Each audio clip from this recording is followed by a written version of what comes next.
I want to introduce a very special guest, Mr. Ambuj Srivastava. He's been a research advocate for the CCF from Canada for a long time, and he's going to share his story with us. Thank you very much. Ambuj.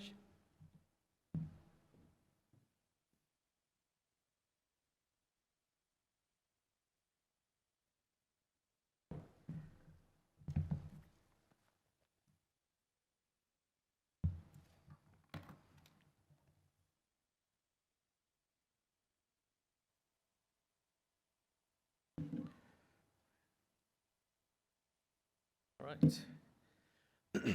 Good afternoon, everyone. I'd like to thank Melinda and the Cholangiocarcinoma Foundation for organizing this amazing conference.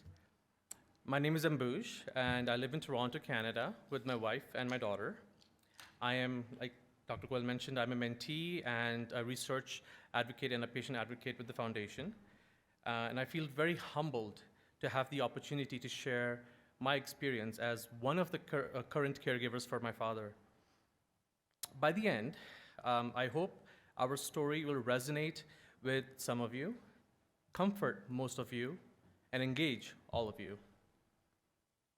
So the term caregiver seemed far from appropriate for me because to me, it seemed like a word that was saved for the hospitals or for someone who was literally at end of care. I saw my dad being a caregiver for my mom and my grandmother for 10 years. So to me, it's just something that you would do for your loved one without any titles or any expressions or words. But I now understand the importance of verbalizing and acknowledging the role of a caregiver. It almost adds a human element to what we do, and it's something that can be discussed and addressed if needed. So, my father is a sailor for 30 years, and he sailed the globe on ships with many interesting stories to share, things you would read in storybooks or perhaps watch a movie about. His life continues to be full of adventure, and fighting cholangiocarcinoma is one of them. So we had just finished celebrating our daughter's first birthday, and my father looked very jaundiced, dizzy, exhausted, and he had complained of dark urine for the past week. 2 months later, he was diagnosed with stage 2 extrahepatic cholangiocarcinoma in September 2019. We were shocked, devastated, and just really confused. How did this happen? We were advised that obtaining a second opinion at another hospital could take a couple of months, so we opted to proceed with the recommended surgery. Unfortunately, the surgery was not successful, and we started on GIMSES in 2020, from which his cancer was stable only for a few months. And then we realized that he wasn't responding anymore, and clinically, he was declining as well. So at that point, we obtained a biomarker testing via Foundation One, and 6 months later, he was able to start a clinical trial, which included chemotherapy, immunotherapy, and a vaccine. Going back to the failed surgery, I can still recall the surgeon taking my uncle and I into a private room, sat us down, and was polite, sympathetic, but direct, and told us to go home and grieve. My brain was numb. But with the kindness he shared the bad news is something that has always etched in my memory, because that's the phase that we will always remember when our life changed forever. Those 6 months without treatment were tough. We obtained a second opinion at another major cancer center at the same time and dealt with many multiple monthly ER visits to the hospital due to blockages or infections. So that was really hard.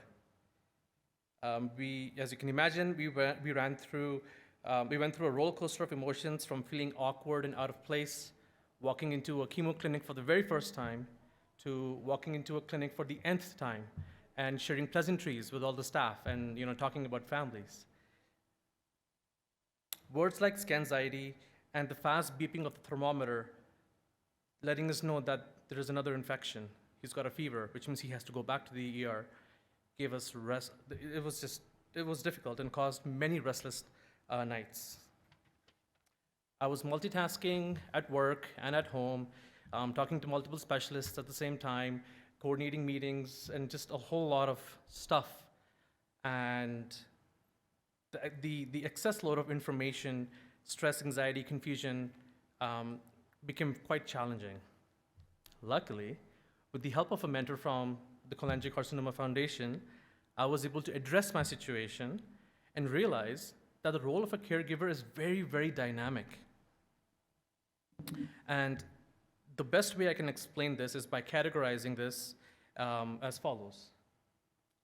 Your caregiving, your care living, and your care loving. So to be a caregiver is a privilege to have additional time with your loved one during their most precious and maybe limited moments, to learn from their wisdom, to relive and create new fond memories, and to ask for their blessings. So I'm going to extend a quote here from Spider-Man's Uncle Ben. With great privilege comes great responsibility. A responsibility where you may play one or many roles, ranging from being a chaperone, note-taker, medication management, house cleaner, cook, to just lending a ear to share their anxieties and stresses, and anger and frustration. But your biggest role is to be an advocate for their needs. It's important to ensure that your loved one feels like they are in control of their health decisions. Empower them to speak up and voice their concerns. As much as we would like to speak up and yell and ask for what we think is best for them, it's better if they feel the confidence to do it themselves. The prognosis of this cancer is quite bleak based on statistics. But we're also told that every patient is unique in how they respond to treatments. This is very important to keep in mind as you mentally prepare yourself and your loved one for the journey ahead. Now, I'm generalizing here, but statistics apply to populations and not individuals. So ask questions and look for solutions for your specific situation. And it's really easy to lose focus on what really matters in the middle of all of this, which is to make the most of the time that you have with them, stay positive, and hope for a good quality of life. Check off items from the bucket list or just relax and be in the moment. Just like Jimbo mentioned, one of the caregivers yesterday, they were just having a good time. That's important. We also did some fun things together to keep the energy levels up. We both kept a mustache for Movember, for actually 2.5 months, to show solidarity with prostate cancer awareness. We mapped out all the 50 countries that he had seen in his lifetime and relived some of the crazy stories. And my mom was knitting hats, warm hats for cancer patients and for kids. We would play 1-minute games that became popular during the pandemic, just to keep ourselves active and motivated. To keep his spirits up, though, we would do a power pose before any major procedure or treatment, something that I first saw on Grey's Anatomy, which I loved watching at that time, and later something that my wife reminded me of. He would also proclaim to be a Superman before going in for any treatment. Oh. Can we bump up the volume?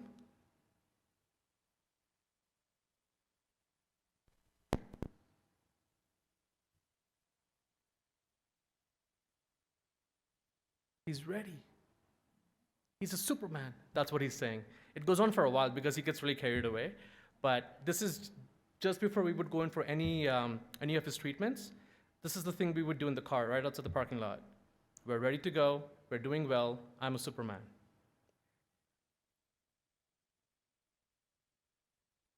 Okay, we can move ahead. Okay. Can you just help me move to the next slide? All time and energy and There we go. force.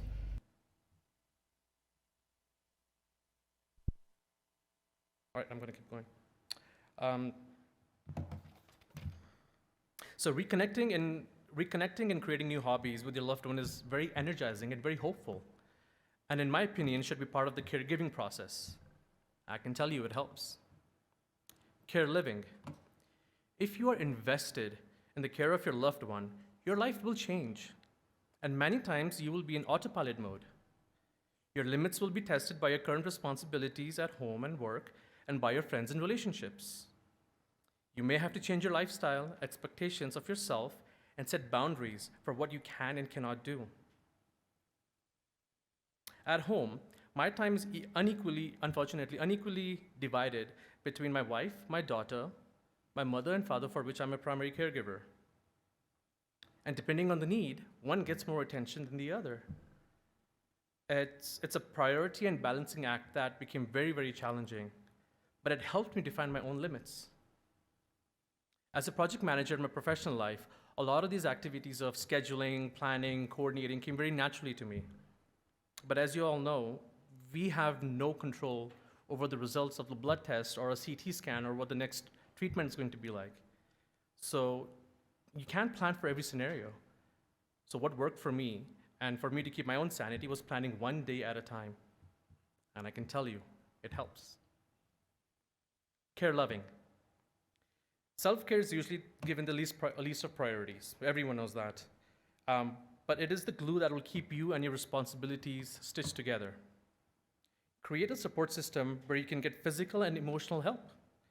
You decide what your support system looks like.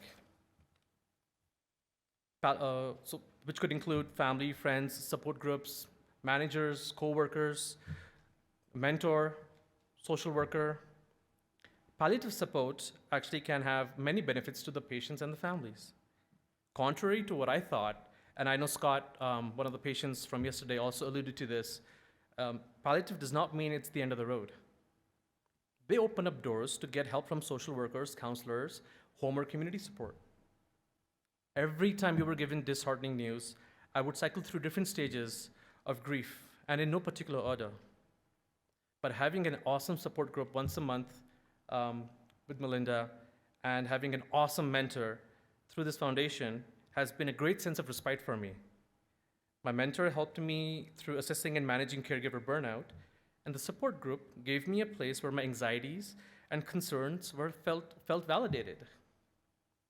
My wife has been extremely supportive as well, and she's taken the lead in managing more tasks as and when needed.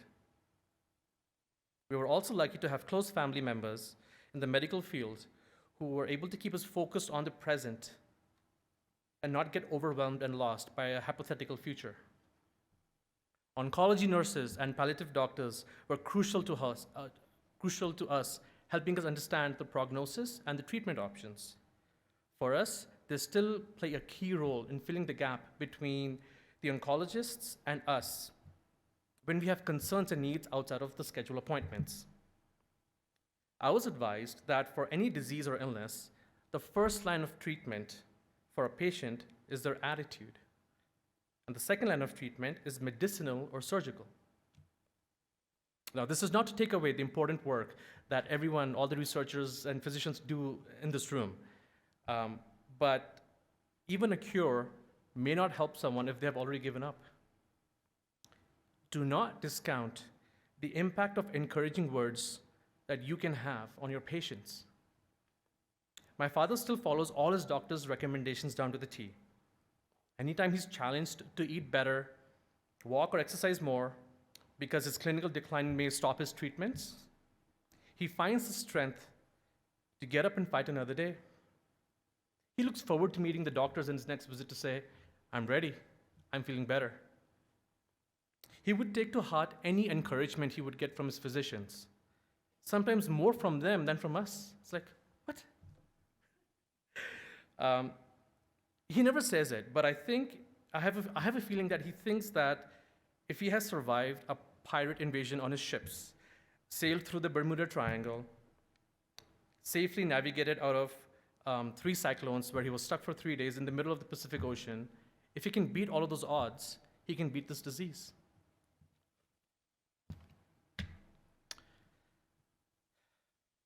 I believe the role of a caregiver is one of self-discovery and transformation.